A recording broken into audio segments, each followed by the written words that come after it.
Bhagavatam. Hoje nós vamos dar continuidade aos estudos, lendo o retiro do segundo canto. Nós vamos continuar lendo agora o capítulo de número 8. Nós vamos ler os versos de 1 a 9 comigo. Para quem não me conhece, eu sou Bhagavan, resido aqui em Vrajabhumi e trabalho como editor na BBT Brasil. Queria agradecer muito o convite, agradecer Chandramukha Swami. Chandramukha Swami tem uma participação muito ativa na minha vida, me salvou aí umas 3 vezes, pelo menos. Salvou uma vez, o comecinho, foi o primeiro livro da Consciência Krishna que eu li, foi dele, 108 Pérolas de Sabedoria. Depois eu tive uma fase da minha vida espiritual que eu estava meio morno, aí eu escrevi para ele: Maharaj, estou meio morno, me ajude. Não fica morno não, Bhagavan, vamos levantar, sai dessa. E atualmente ele me abriga no seu projeto também em Vrajabhumi. Então, muita gratidão por a atuação dele na minha vida inteira, assim, vida longa, e também por esse dia, de poder estar aqui compartilhando com vocês o Srimad Bhagavatam. Então, nós vamos ler o verso, nós vamos ler os 9 versos, eu vou ler um e fazer um comentário, ler um e fazer um comentário, e nós leremos o total de 9 versos. Então, vamos ler o primeiro, Srimad Bhagavatam 2.8.1. Vamos ver o que ele diz.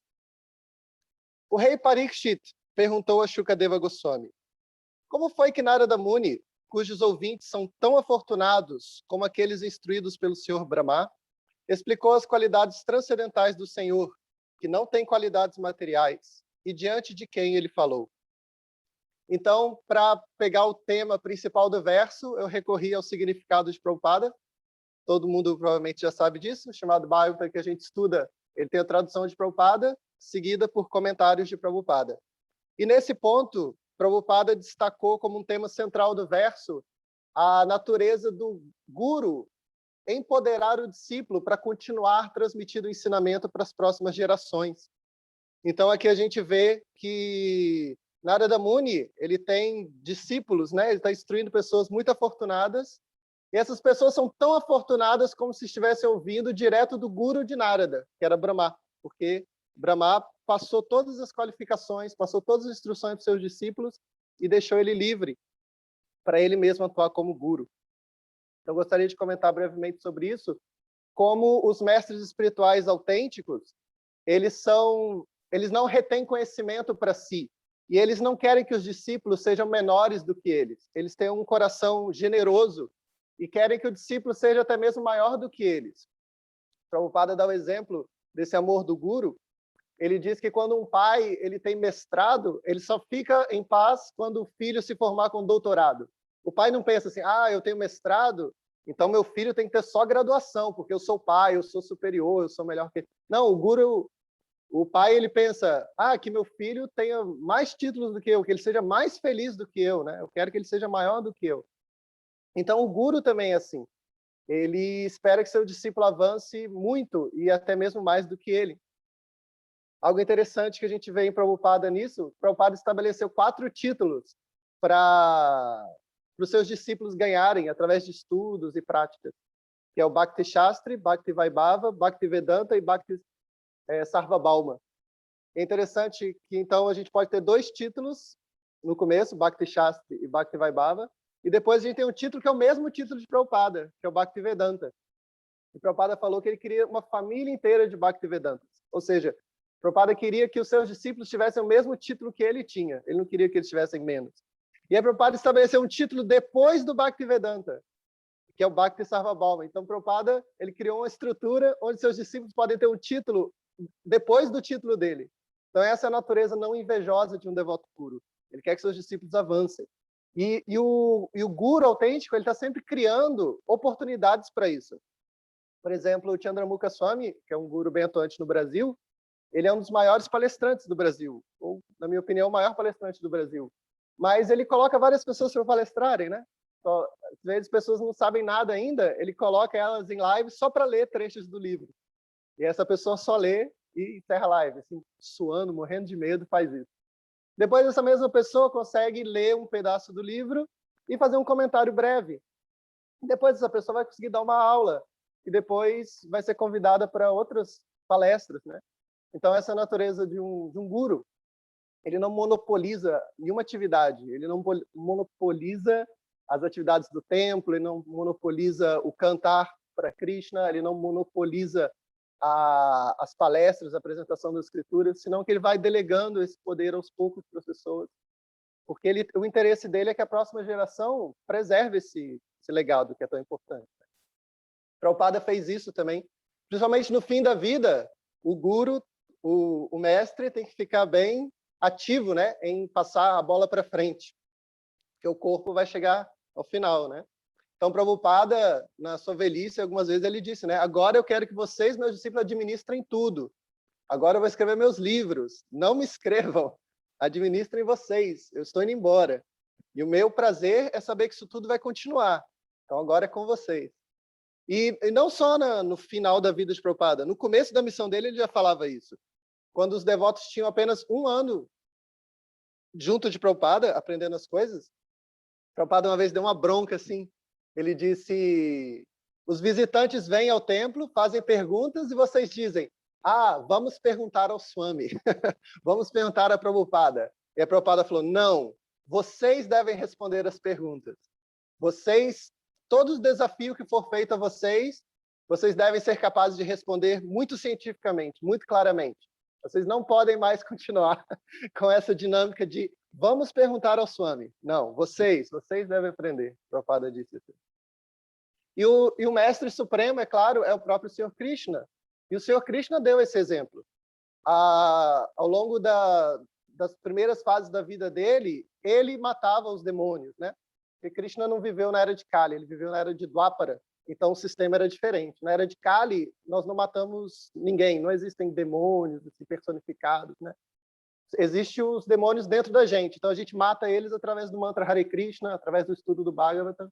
Mas Krishna nasceu em outra era, em Dwapara, em que os demônios eram personificados, assim, eram criaturas mesmo, eram bem distintos das pessoas divinas. Então Krishna tinha a missão de salvar essas pessoas matando os corpos delas. Era um tempo bem diferente. E aí Krishna passou o começo da vida dele fazendo isso, né? Matando o demônio. Então, na infância dele, ele mata Putana, Trinavarta. Aí, quando ele cresce, ele vai tirar grandes reis do poder, grandes tiranos do poder. E agora, no fim da vida, o que ele faz? Ele senta no carrinho ali com Arjuna e fala, Arjuna, agora é você que vai matar os demônios. Eu vou ser só o condutor. Agora a missão é com você. Eu estou te investindo esse poder em você. Eu, na forma do tempo eterno, estou te dando esse poder de matar os demônios. Eu vou proteger sua quadriga de todas as maldições, de todos os perigos, e você vai lutar. Então, Krishna passou para frente. Krishna podia continuar matando demônios, mas só para dar exemplo que o Guru deve transmitir a sua missão para a próxima geração, ele fez isso. E a encarnação mais recente de Krishna, que é o Senhor Chaitanya, veio ontem, né? Assim, bem pertinho da gente, veio 500 anos atrás, ele fez a mesma coisa. Ele passou a vida dele toda pregando o cantar dos santos nomes e outras práticas espirituais, até que, ao fim da vida, ele, mais ou menos, assim, digamos, se aposentou. Ele ficou junto de seus discípulos mais confidenciais, como Ramanandaraya, e outros discípulos muito avançados, discutindo os tópicos de Krishna, e parou de pregar. Ele ficou ali, assentado num lugar, meditando em Krishna. Só que ele foi investindo de poder os 6 Goswamis, Narottama Das Thakura, Shyamananda, falou, agora vocês vão pregar, vocês vão distribuir esses livros, vocês vão escrever livros, vocês vão achar os lugares de peregrinação. Agora é a vez de vocês. Molecada, vocês aí que são jovens, peguem essa missão e levem adiante. Então, esse é o espírito de um Brahmana, de um Vaishnava. Ele não tem nenhum interesse em ser aquele que faz acontecer. Ele quer que aconteça. Ele quer que as pessoas parem de sofrer. Ele quer que Krishna seja conhecido. Ele quer que Krishna fique feliz vendo seus filhos voltarem para casa. Ele quer que isso aconteça. Quem vai fazer acontecer, para ele não importa. Por isso, ele investe pessoas de poder para fazerem isso. Então, esse é o ponto central desse verso. Que Narada Muni, ele é tão bom quanto o seu guru, Brahma, e as pessoas que ouvem Narada Muni é como se estivessem ouvindo o próprio Brahma. Uma lição muito, muito bonita. Era o ponto que eu queria compartilhar desse verso. Então vamos ver agora o verso de número 2. verso número 2 diz o seguinte: o rei disse, o rei Parikshit, o rei disse: quero conhecer as narrações a respeito do Senhor, que tem potências maravilhosas e que são com certeza auspiciosas para todos os seres vivos em todos os planetas.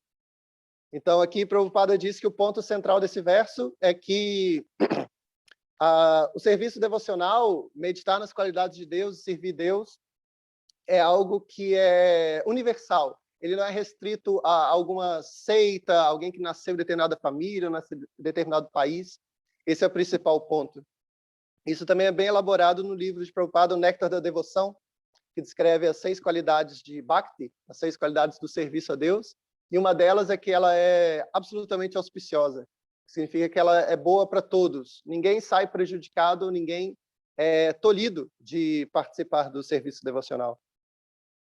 Então, quando a gente observa as Escrituras, a gente realmente vê que todo tipo de pessoas, em todos os lugares, praticam serviço devocional. Nós vemos pessoas muito ricas praticando serviço devocional, como Yudhishthira Maharaj, e vemos também pessoas muito pobres.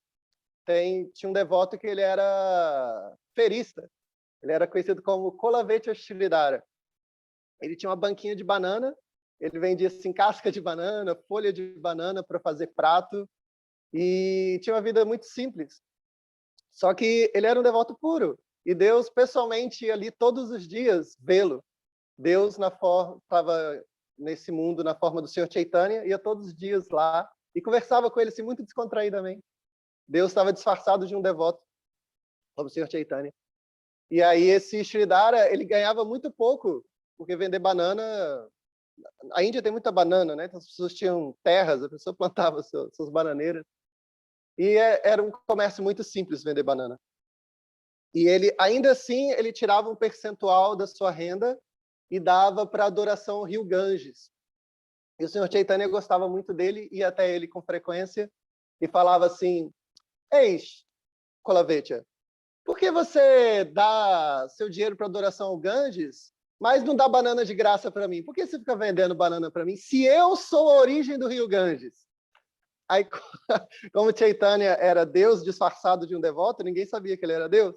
Então, quando o Sridhara ouvia isso, ele tampava os ouvidos assim: nossa, que blasfêmia! Você está dizendo que você é Deus? Você não acha que isso é uma grande ofensa ao Senhor Supremo? Aí Chaitanya falava: para de dar dinheiro para o Ganges, dá para mim que sou a origem do Ganges. Ele tampava os ouvidos assim: pega as bananas se você quiser e vai embora para não ter que ficar ouvindo essa blasfêmia. Então, esse aí é um exemplo de alguém muito pobre que era um devoto puro de Deus. E alguém muito rico é Yudhishthira. Yudhishthira era o irmão de Arjuna. Ele era basicamente o imperador do mundo, não só da Índia. Se a gente vê as descrições de territórios no Bhagavata, a gente vê que quando o Bhagavata foi revelado, as pessoas conheciam muito do planeta. Tem um verso, por exemplo, que diz assim: Kirata Hunandra Pulinda Pulkasha Abhira Shumbhayavana Kasadaya. Esse verso descreve várias nações que não são indianas. Tem, por exemplo, os piratas, que são os africanos, Kunas, que são os hunos, Kirata Pulinda Pulkasha. Pulkasha significa bigode fininho. Acredita-se que é uma referência aos japoneses, aos chineses, que eles têm o bigode bem fino, né? Diferente dos indianos, que têm o bigode volumoso. Então, você vê assim que o quanto o Bhagavatam, as pessoas que falaram o Bhagavatam, conhecem do mundo, vai além da Índia. Então, Yudhishthira, ele governava todas as terras conhecidas, África, China, muito grande, ele tinha cobrado impostos de todo mundo. Então, imagine, ele era muito rico. E ele era o quê? Ele era um devoto de Deus. Então, desde o imperador do mundo, Yudhishthira, até o vendedor de cascas de banana, todo mundo pode ser devoto de Krishna. Isso aí em termos de riqueza. Você pode adorar a Deus sendo muito feliz ou sendo muito triste. Você pode ser um chefe de família ou pode ser um renunciado. Você vê devotos de Krishna que têm sua família, têm seu emprego normal. Por exemplo, Arjuna é o mais famoso, né? Arjuna trabalhava como militar e ele era casado. Ele tinha um filho adolescente, Abhimanyu, né? Quando ele estava ouvindo a Bhagavad Gita, e ele era um devoto de Krishna. E você tem devotos de Krishna que são renunciados, como Nityananda. Ele simplesmente ficava viajando pelo mundo. Nityananda se casa depois também, né? Mas você tem, por exemplo, Gadadhara. Gadadhara, ele nunca se casou. Ele foi monge a vida toda dele e era um devoto puro de Krishna. Você também pode ser um devoto de Krishna sendo muito inteligente ou sendo um tolo, uma pessoa sem nenhuma instrução, uma pessoa não muito inteligente. Então, nós vemos alguns devotos de Krishna que são excepcionalmente inteligentes. O Senhor Brahma, ele é tão inteligente que ele tem 4 cabeças, assim, para pensar melhor. Dizem que 2 cabeças pensam melhor do que uma, né? Tem esse ditado. Brahma, imagina, 4 cabeças, assim, muito inteligente. Narada Muni, um gênio. Srila Prabhupada, um gênio intelectual. O Guru de Prabhupada também, Bhaktisiddhanta. Você tem, assim, a inteligência personificada e devota de Krishna, que é a deusa Sarasvati, o guru dos semideuses. Ele é devoto de Krishna. Esqueci o nome do guru dos semideuses. Acho que é... Esqueci o nome. Shukracharya é o guru dos demônios, eu acho. O guru dos semideuses eu me esqueci. Então, assim, grandes intelectuais, todos devotos de Krishna. E você tem o pessoal também, assim, que não é intelectual. Você tem Kubidya. Kubidya, ela era uma prostituta. Ela não era... É descrito que ela não era muito inteligente. E, ainda assim, ela era uma devota pura de Krishna. Pessoas muito simples, né? O vendedor de folha de bananeira, talvez ele não fosse um grande intelectual, um grande estudioso. Você tem algumas pessoas que são devotos puros de Krishna e são analfabetos, como Gorakshora Das Babaji, que era o guru do guru de Prabhupada. Ele era analfabeto e era um devoto puro de Krishna. Então, outro exemplo aí de polos que não impedem a prática de Bhakti.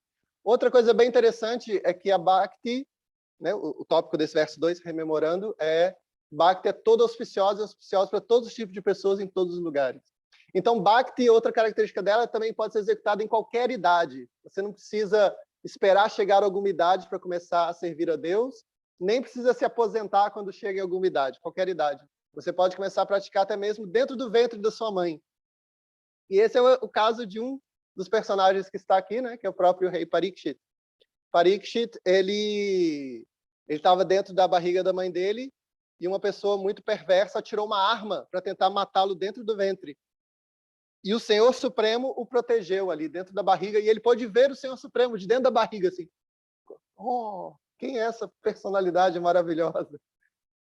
E aí, quando ele nasce, ele quer encontrá-la, né? Por isso que ele chama Parikshit. Parikshit significa aquele que investiga. Ele queria reencontrar aquela pessoa que ele viu dentro da barriga.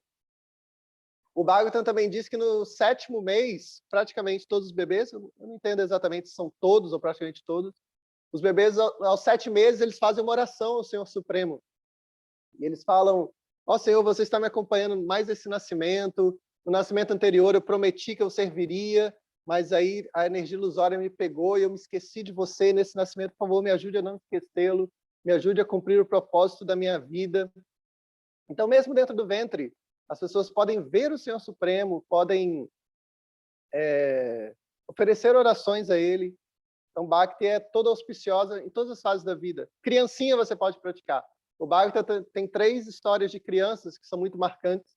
Crianças com 5 anos que servem Deus assim perfeitamente. Que é Narada Muni, na sua vida anterior. Não falo o nome dele, não sei porquê. Mas o Naradinha, Narada, na sua vida anterior, com 5 anos, ele servia os devotos. Dhruva Maharaj, também com 5 anos. E Prahlada Maharaj, também com 5 anos. Eram devotos puros de Krishna. E aí você pode ser um adolescente servo de Krishna. Você pode ser um adulto servo de Krishna. Esse não precisa de exemplos, né? Porque é a maioria. E você tem exemplos de pessoas muito idosas servindo a Deus também. Um exemplo é Dhritarashtra. Dhritarashtra, até no fim da vida dele, ele recebe conselhos de um devoto puro chamado Vidura. E Vidura diz, olha, sua vida foi um fiasco. Basicamente, ele diz isso. Ele diz muito francamente, assim, não com raiva, mas porque ele queria que Dhritarashtra se centrasse. Ele diz, olha, Dhritarashtra, sua vida foi um fiasco.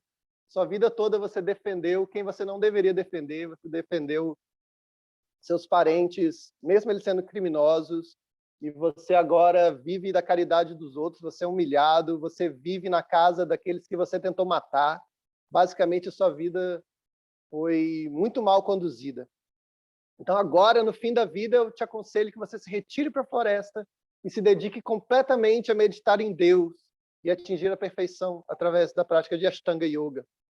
E Dhritarashtra vai, e ele consegue se iluminar assim, no finalzinho da vida, já bem idoso, ele já tinha nascido cego, agora a respiração dele estava ruim, ele tossia com muito muco, tem toda essa descrição. Ele estava muito idoso e ainda assim conseguiu meditar no Senhor Supremo, né? O nosso mestre, a quem a gente deve tudo, que é Srila Prabhupada, também demonstrou assim uma velhice excepcional. No leito de morte dele, assim, acamado, ele ainda estava traduzindo esse Srimad Bhagavatam que a gente comenta, algo muito impressionante. Ele falava assim, com muita dificuldade num gravador de voz e comentava os versos e traduzia, e até o fim da vida ele estava consciente de Krishna. Muito impressionante. E a velhice, às vezes, nos coloca muito medo, né? Eu assim, relativamente jovem, fico doente, eu já fico com medo. Imagina quando você está idoso e doente, né? A mente poderia ficar muito desesperada.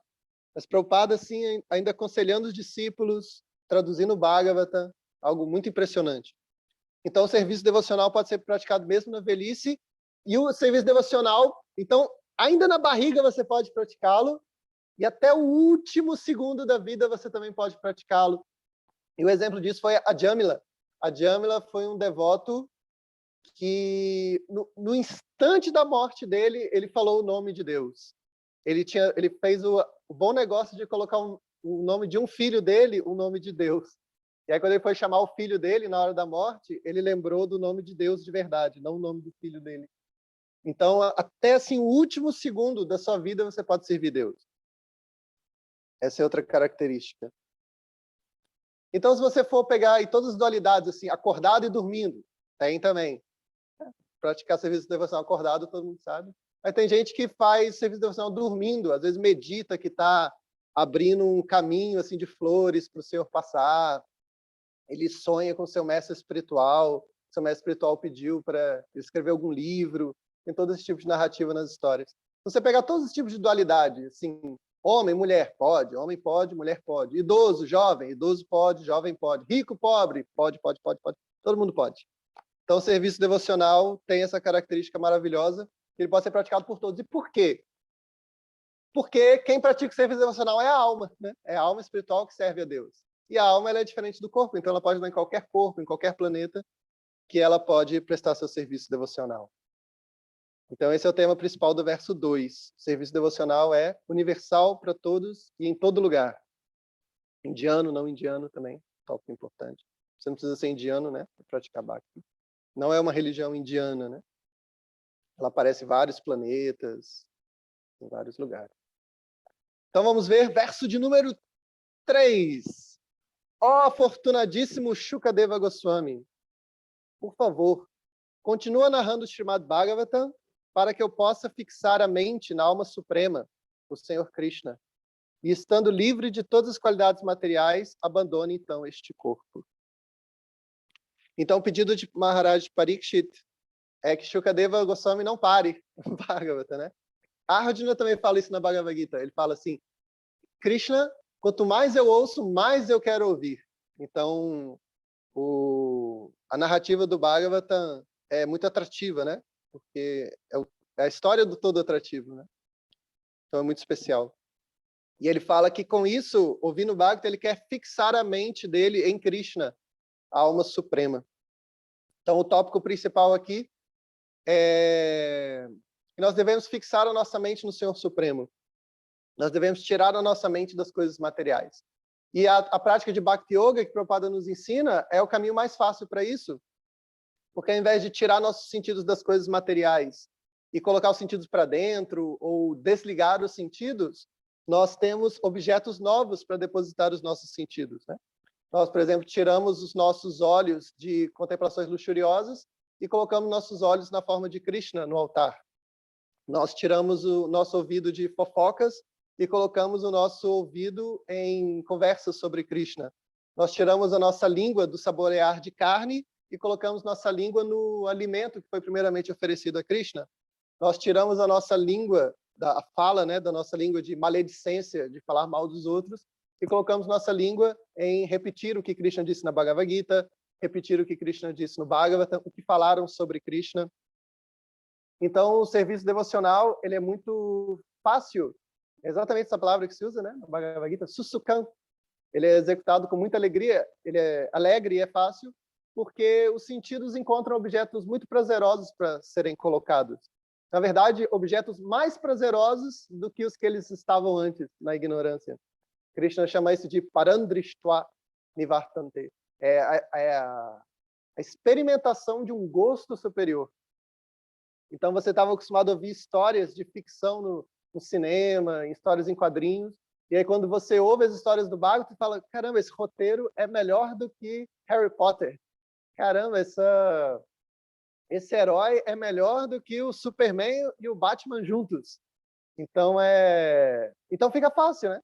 Se você gosta de ouvir histórias, se você encontra histórias melhores do que a que você tinha antes, naturalmente a sua meditação fica ali, né? E o Bhagavatam é essa forma de Deus que nos supre o objeto de ouvir história, entre outras coisas.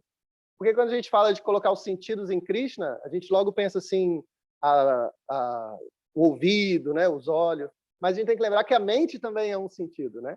E a mente é ela que experimenta isso, criações artísticas, ela sente, né? Uma das funções da mente é sentir, então ela se envolve com personagens, essa empatia que a mente tem ouvindo histórias e vendo filmes é o sentido interno, né, chamado de mente.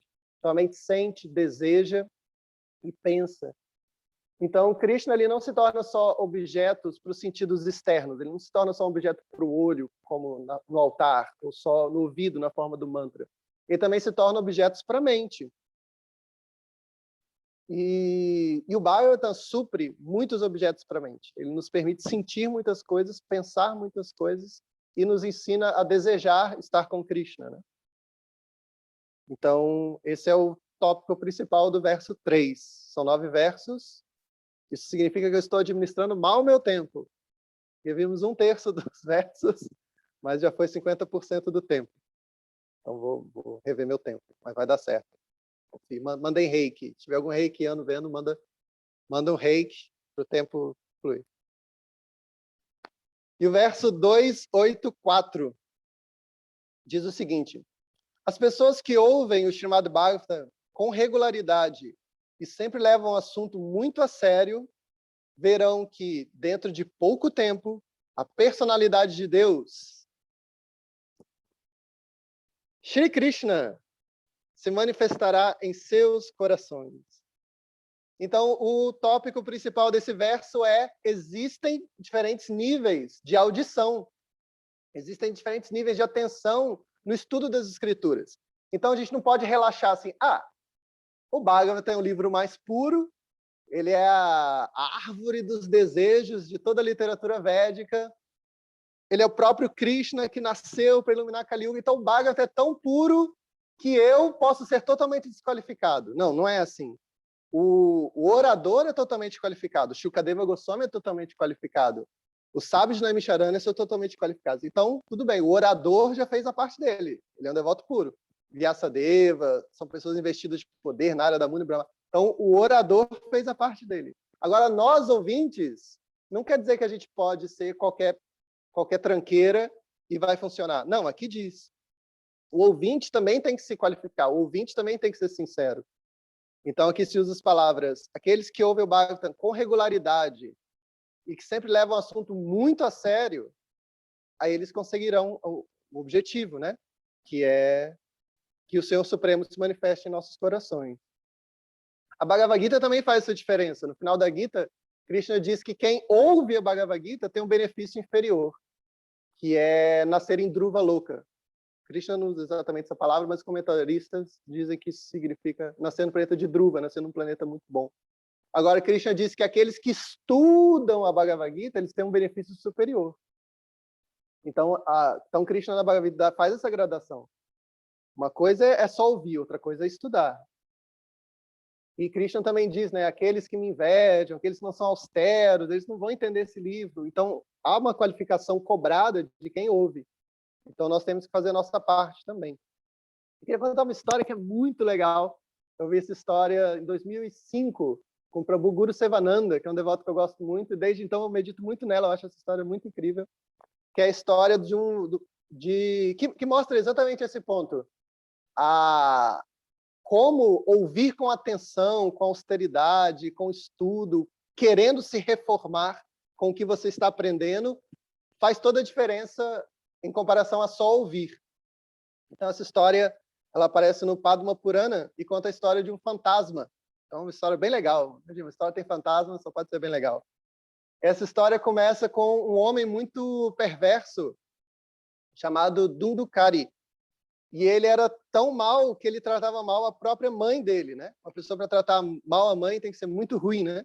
Porque a mãe, assim, é um símbolo de amor desprendido, te carregou no ventre, tem que ser muito ruim mesmo, né? E ele era nesse nível de maldade. Ele ameaçava a mãe dele de morte se ela não desse as riquezas dela para ele. E a mãe dele, Dunduli, foi gerindo aquele estresse até onde ela pôde, mas chegou uma hora que ela não aguentou mais e suicidou. Ela se atirou dentro de um poço e morreu afogada. E aí o irmão do Dundukari, quando a mãe dele se suicidou, ele viu assim que o irmão dele estava destruindo totalmente a casa, assim, ele só fazia perversidades. Ele levava 5 prostitutas para casa e ficava bebendo com elas. Aí o irmão dele, que era um devotinho santo, Gokarna, foi embora. Fica com a casa para você, não quero herança, não quero discutir nada, vou peregrinar, vou visitar os lugares sagrados de peregrinação e vou cuidar da minha vida espiritual. Então Gokarna saiu peregrinando e Dundukari fazendo todo tipo de bobagem. Ele roubava, ele não tinha dinheiro, ele não trabalhava, então para pagar as prostitutas, ele tinha que ficar roubando assim da vizinhança, uma vida totalmente não ambicionável por ninguém, muito ruim. E aí o que acontece? As prostitutas gostavam dos presentes dele, prestavam serviço para ele. Só que chegou uma hora que elas se juntaram e pensaram assim: peraí, ele está pagando a gente com roubo, mas vai chegar uma hora que o rei vai pegar ele, vai enforcá-lo, vai matá-lo. E aí a gente vai ficar sem nossa renda, não vai ser bom. Então, o que é melhor a gente fazer? Melhor a gente matar ele antes do rei, porque se a gente mata ele, a gente pode roubar a casa inteira e ir embora. Essa foi a estratégia delas. Então ele criou ali um círculo de pessoas tão perversas quanto ele, né? Em literatura isso é chamado de... esqueci o nome. Justiça poética, quando o mal da pessoa se volta contra ela mesma, né? Então ele criou uma redoma de pessoas que tinham o mesmo nível baixo dele, né? Ele matou a mãe dele por dinheiro e agora ele se rodeou de pessoas que estavam dispostas a matá-lo por dinheiro. E elas fazem exatamente isso. Quando ele vai dormir, as 5 prostitutas amarram ele, quando ele acorda ele já está imobilizado, provavelmente para terem conseguido imobilizá-lo rápido, talvez ele estivesse alcoolizado, muito cansado. Elas amarram ele e começam a tentar estrangulá-lo. Só que elas veem que era muito difícil matá-lo, ele era um homem robusto, forte, e elas vão tentando enforcá-lo, e ele não morre, aí elas têm a ideia de colocar fogo nele. Então, enquanto ele tentava abrir a boca para respirar enforcado, elas enfiaram na boca dele lenha, palha, várias coisas, e colocaram fogo nele. E aí ele morre, e devido às suas muitas atividades pecaminosas, ele se torna um tipo de fantasma que é chamado de Bhuta.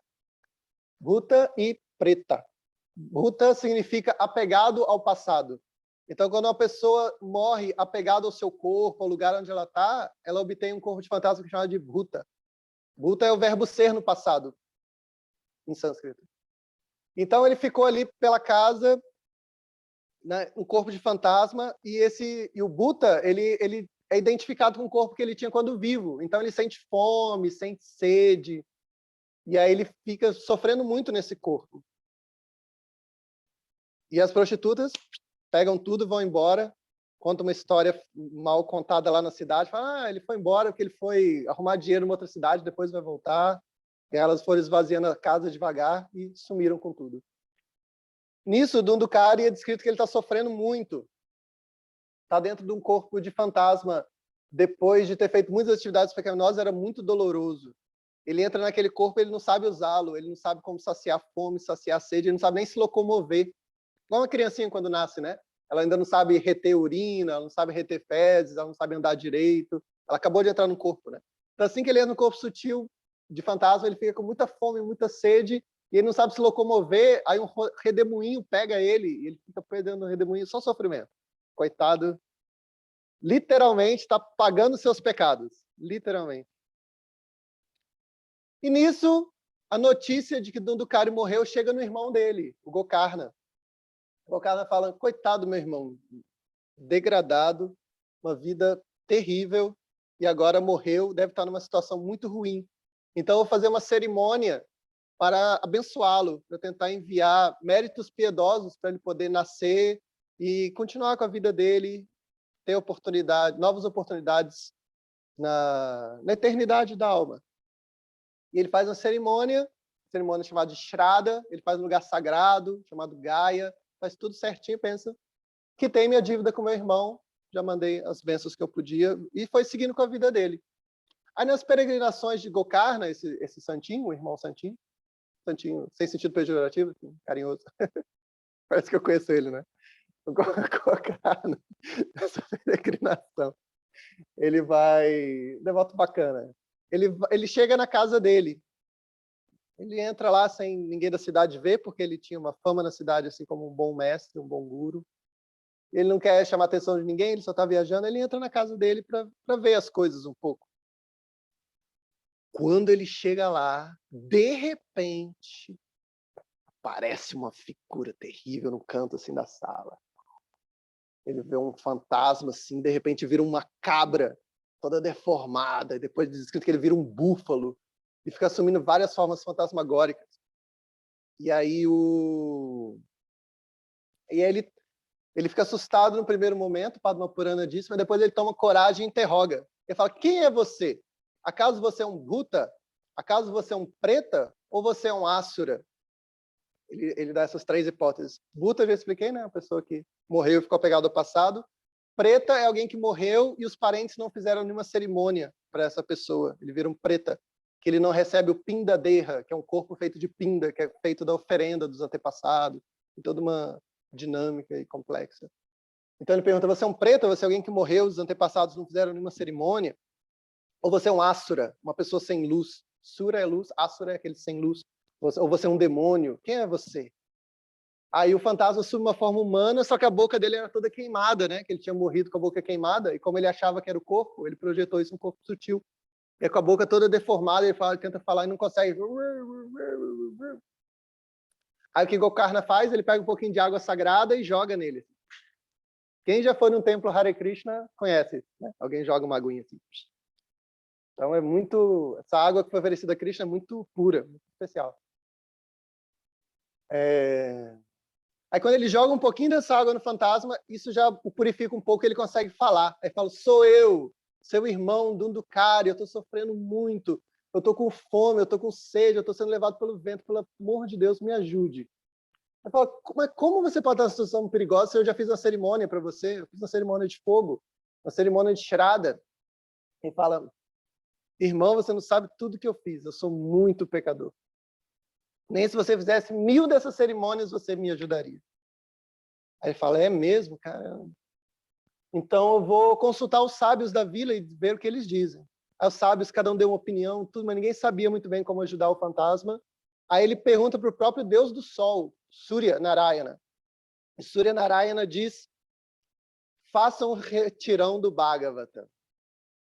Literalmente isso. Façam um retirão do Bhagavata. Não é merchandising, não é anacronismo. Ele falou, façam um retirão do Bhagavata. Junte as pessoas para ouvirem o Bhagavata por dias. E isso vai salvar seu irmão. E ele vai ouvir também.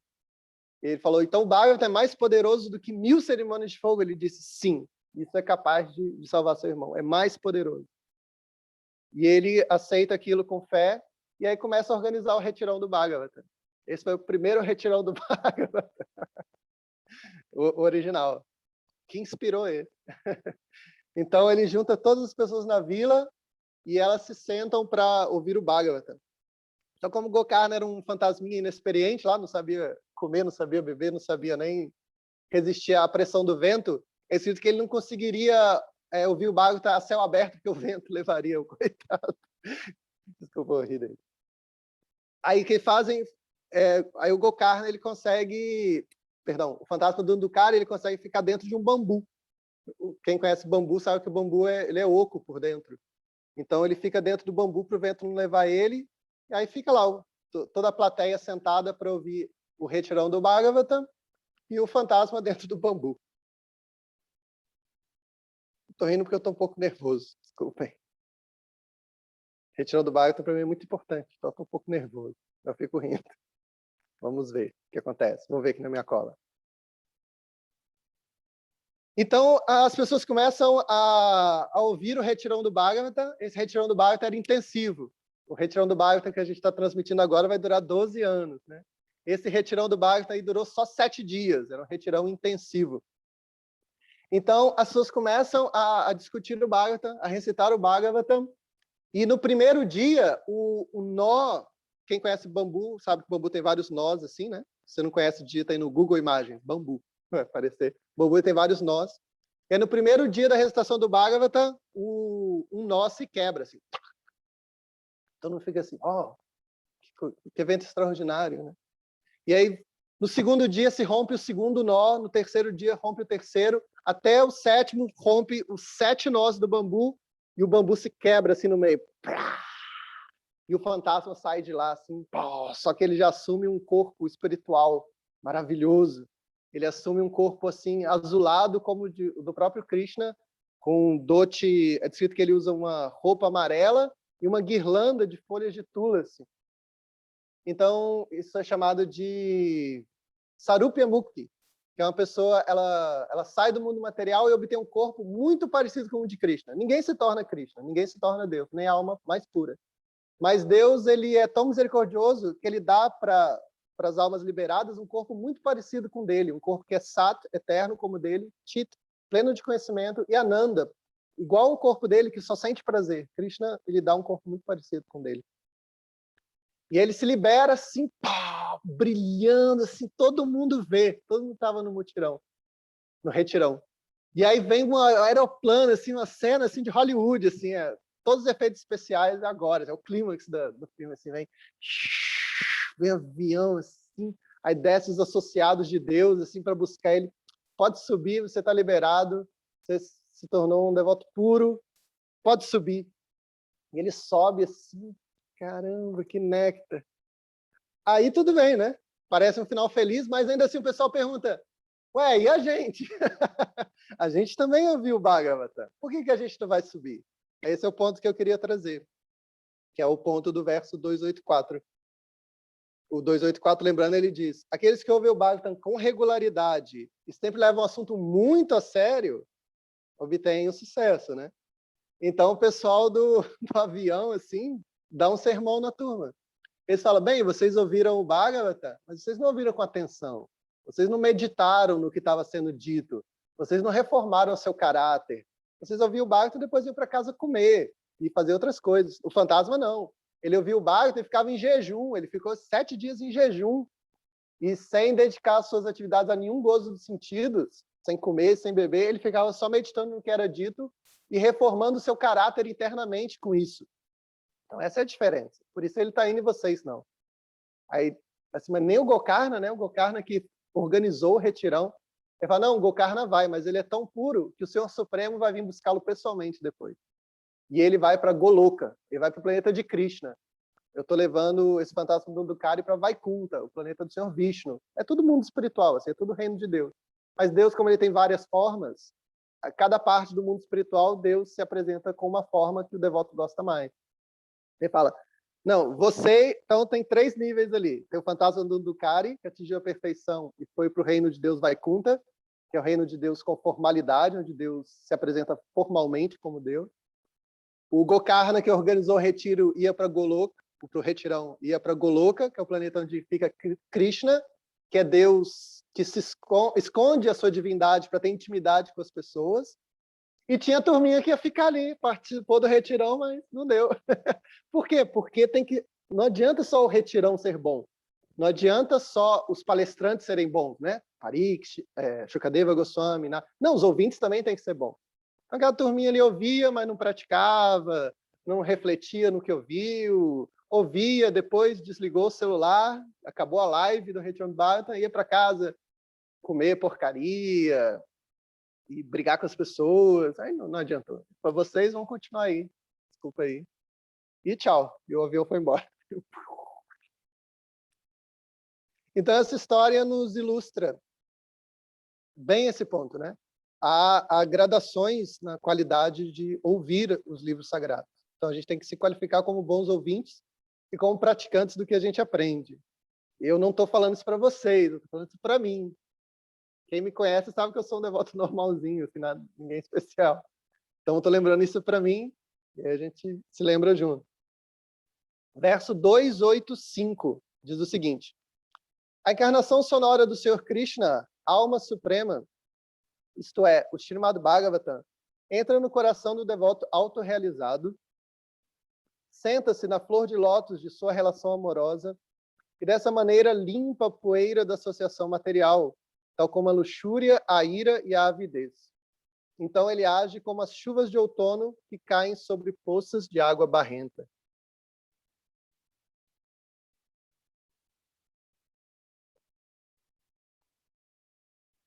Então aqui é uma descrição de como funciona o processo de purificação através da audição do Srimad Bhagavatam. Então, nós temos aí sintomas verificáveis, né, de progresso, né? Então, a gente pode mensurar o nosso progresso observando o nosso estado de consciência conforme a gente pratica o estudo do Bhagavatam, cantar dos santos nomes, a adoração de Krishna no altar, a associação com os devotos, a peregrinação aos locais sagrados. Tudo isso, o quanto nós somos qualificados como ouvintes e praticantes, vai aparecer na mudança que acontece na nossa consciência. Então, a qualificação dessas coisas já é 100%, né? Se você está diante do altar de Krishna, Krishna já é 100% qualificado. Você está cantando o mantra Hare Krishna, o mantra já é 100% qualificado. Agora, o quanto você é sério e sincero vai vir na sua purificação. Então, aqui, Krishna não, o orador dá 3 sintomas de que alguém está avançando na vida espiritual. Ele diz que ele supera, o coração dele se limpa de luxúria, de ira e de cobiça ou avidez. Então, às vezes as pessoas falam assim, meio inocentes, assim, fulano é assim, mas de repente você não sabe dentro dele, às vezes ele é um devoto puro. Não, tem sintomas verificáveis, né? Tem sintomas e sinais, tem essas duas palavras. Geralmente a gente usa só a palavra sintoma, mas tem uma diferença entre sintomas e sinais. Sintoma é aquilo que você sente, e sinais é aquilo que você vê. Médicos usam esses termos de forma correta. Por exemplo, se uma pessoa está empelotada, isso não é um sintoma, isso é um sinal, porque é algo visível. Agora, se a pessoa diz, eu estou sentindo muita dor dentro do meu estômago, isso é um sintoma, porque é algo que ela sente e o médico não pode ver. É algo que o paciente tem que relatar. Porque ser veterinário é difícil, porque você só tem sinais, né? Os sintomas, o seu paciente não fala. Um desafio esse. Mas, então, existem sintomas e sinais. Sintomas você pode perceber. Você sabe o quanto você é luxurioso. Você sabe o quanto você é irado. A ira é definida como a frustração da luxúria, né? A palavra luxúria vem do sânscrito kama, que significa desejos egoístas, ou desejos materiais. Sempre você deseja algo que é para dar prazer para você mesmo, dar prazer para a sua língua, para os seus genitais, para os seus ouvidos, para o seu ego, para a sua mente, isso é chamado de luxúria, kama. E o oposto de kama é prema, que é quando você quer dar prazer para Krishna, e parte de dar prazer para Krishna é servir também as pessoas. Você não serve só Deus, você serve também as pessoas. Isso é o oposto de kama. E Krodha, ira, é quando o seu kama, né, o seu desejo egoísta se frustra, e aí você cria inimigos, você tem raiva. E avidez é quando você deseja coisas difíceis de serem conseguidas, ou quando você deseja mais do que o necessário, quando você quer comer mais do que o necessário, quando você quer mais posse do que o necessário, isso é chamado de cobiça. Então aqui o Bhagavatam, ele é muito científico, Então, como a gente estabelece que alguém pode ser guru e alguém não pode ser guru? É porque a pureza é verificável. Há sinais de pureza. A pessoa que dedica o seu dia todo para o bem-estar dos outros, ao invés de se dedicar a dar prazer para os seus sentidos, ela está dando um indicativo de avanço espiritual, né? Uma pessoa que, quando é desrespeitada, quando fala mal dela, ao invés de ficar irada, ela consegue se manter serena, ela consegue se recolher, ela consegue sublimar aquilo, ou mais do que isso, ela consegue desejar o bem para a pessoa que ataca. Isso tudo vai mostrando sinais, né? Então as coisas são verificáveis. Então, com esses verificáveis, a gente consegue estabelecer essa pessoa é qualificada para ser um guru. Essa pessoa não é qualificada para ser um guru. Ele pode só dar uma aulinha de vez em quando no retirão do Bhagavad. É assim, a gente vai vendo, né? E então há sinais para a gente dar cargos para pessoas, ou ver se nós devemos nos render a essa pessoa como um líder ou não. E há sintomas que é para autoanálise. Esse ninguém mais pode ver, mas você se conhece. Então você tem que ser muito honesto com você. Pelo menos para você mesmo, você não deve mentir. Você deve ser capaz de avaliar seu nível de luxúria, ira e cobiça. E se não está bom, se não está progredindo, não é problema do processo, porque o processo é perfeito. Mas a sua relação com o processo deve ser aprimorada. Você deve ouvir o Bhagavatam com mais seriedade, né? Você deve estudar o Bhagavatam com mais seriedade. Você deve cantar os santos nomes, evitando as ofensas. Você deve se relacionar com os devotos de forma mais pura. Por aí vai. E aí a luxúria, a ira e a cobiça vão saindo. Verso 286. O devoto puro do Senhor, cujo coração tenha sido limpo uma vez pelo processo do serviço devocional, jamais abandona os pés de lótus do Senhor Krishna, pois eles o satisfazem plenamente, assim como um viajante fica satisfeito quando chega à sua casa após uma viagem tribulada. O nosso tempo está bem curtinho, eu vou comentar em 1 minuto isso. O ponto central aqui é que Bhakti não é o meio para outra coisa. Você não serve a Deus para obter outra coisa. Você serve a Deus esperando a recompensa de poder servir Deus eternamente. E isso mesmo depois que você sai do ciclo de nascimentos e mortes. Então, tem alguns grupos, que geralmente o Prabhupada chama de impersonalistas, que eles fazem bhakti, quer dizer, eles cantam mantras, eles têm uma deidadezinha que pode ser de Krishna, eles têm um templo, mas a meta deles não é adorar Deus para sempre. Eles, às vezes, adoram Deus durante uma parte da vida espiritual dele e depois param de adorar a Deus. Ou eles podem até adorar a Deus até o fim da vida, mas depois, no fim da vida, eles não querem encontrar com esse Deus pessoal, eles querem se fundir no todo. Eles não querem continuar servindo Deus depois da liberação. Então, geralmente, a gente não chama eles de bhaktas. Alguns deles se consideram bhaktas. Eu pratico bhakti, eu canto mantra Hare Krishna, faço isso. Mas o deles é chamado de bhakti como um meio. Sadhana bhakti, é só um meio. Mas a meta deles não é servir a Deus para sempre, é alcançar o Brahman impessoal. Já a escola de Prabhupada, a nossa escola do Senhor Chaitanya, Bhakti é o meio e a meta.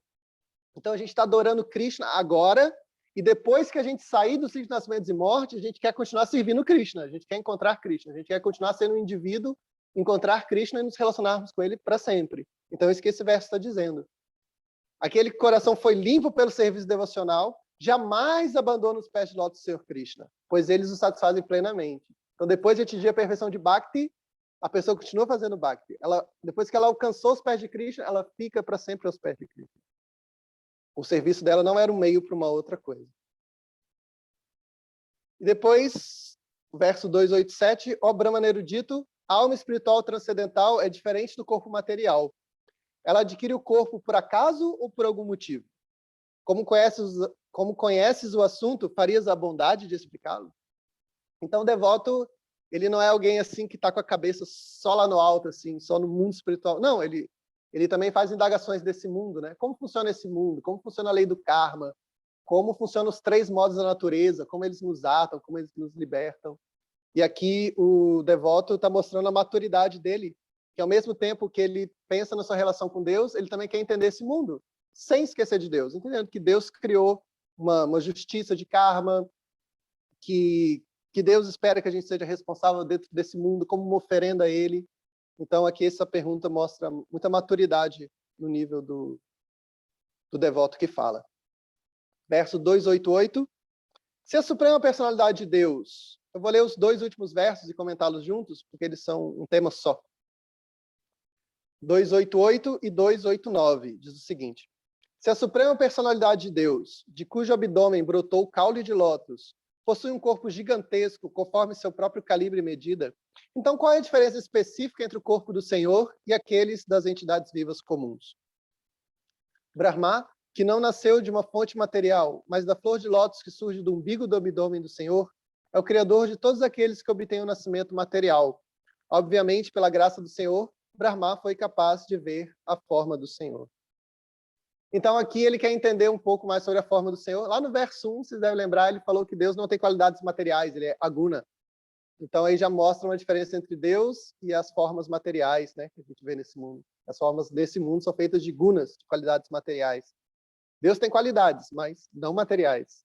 As qualidades deles, as atividades deles são chamadas de lilas. Elas não são regidas pelo karma, é toda uma natureza diferente.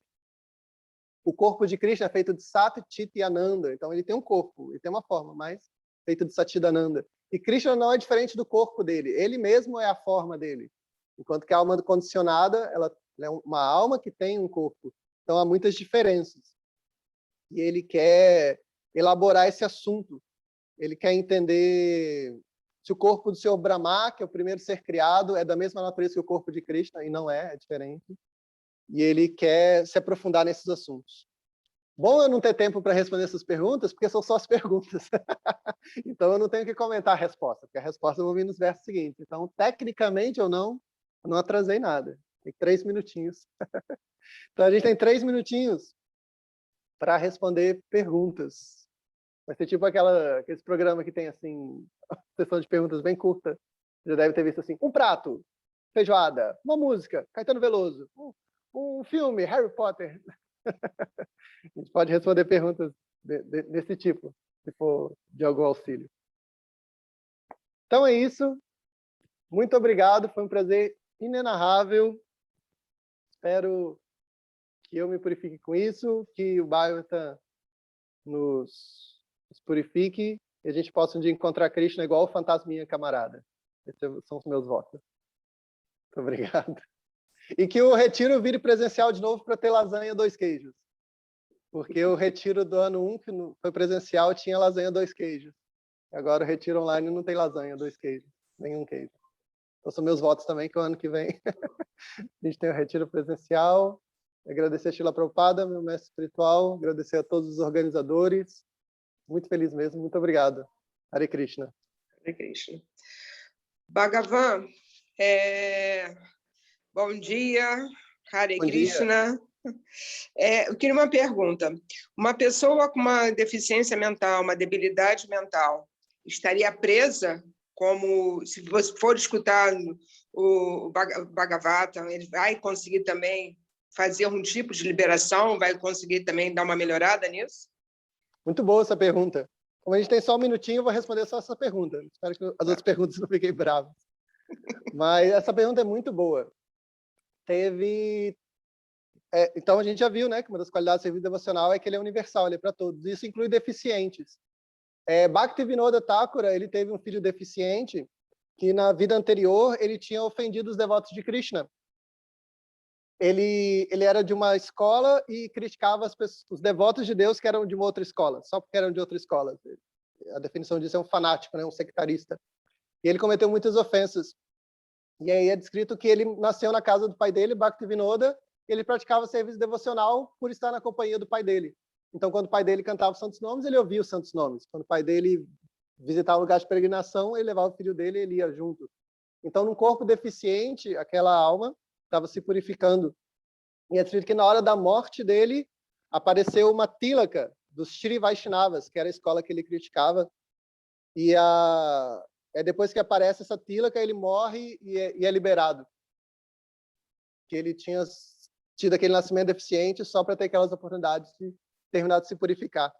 E eu me refugio nisso, que eu tive uma filha deficiente que faleceu dentro do ventre da minha esposa ainda. Com 6 meses, mais ou menos, ela faleceu dentro do ventre e pela circunferência da cabeça dela, ela era deficiente. O formato do crânio, assim, nos exames, era irregular. Então, se ela nascesse, ela nasceria deficiente. E aí eu não fiquei deprimido, com depressão ou desesperado com isso, me refugiando nisso, né? Que Bhakti é para todos. Então eu pensei, poxa, minha filha, ela fez as 5 práticas de Bhakti deficientes dentro da barriga. Ela veio em Vrajabhumi, Maharaj Chandramukha abençoou ela. Maharaj Chandramukha disse que ela ia ser um Mahavaishnava. Aí quando ela morreu, eu telefonei para o meu guru, Davantari Swami, ele estava na Índia, em Jagannatha Puri. Ele falou, vou orar pela alma da sua filha, eu estou de frente para o templo de Jagannatha, vou orar para o Sudarshana Chakra, que é um símbolo que fica no templo, em cima do templo, vou orar para ela. Então, quer dizer, ela teve sadhu sangha, ela se associou com devotos puros. Ela visitou locais sagrados, ela veio em Vrajabhumi, dentro da barriga.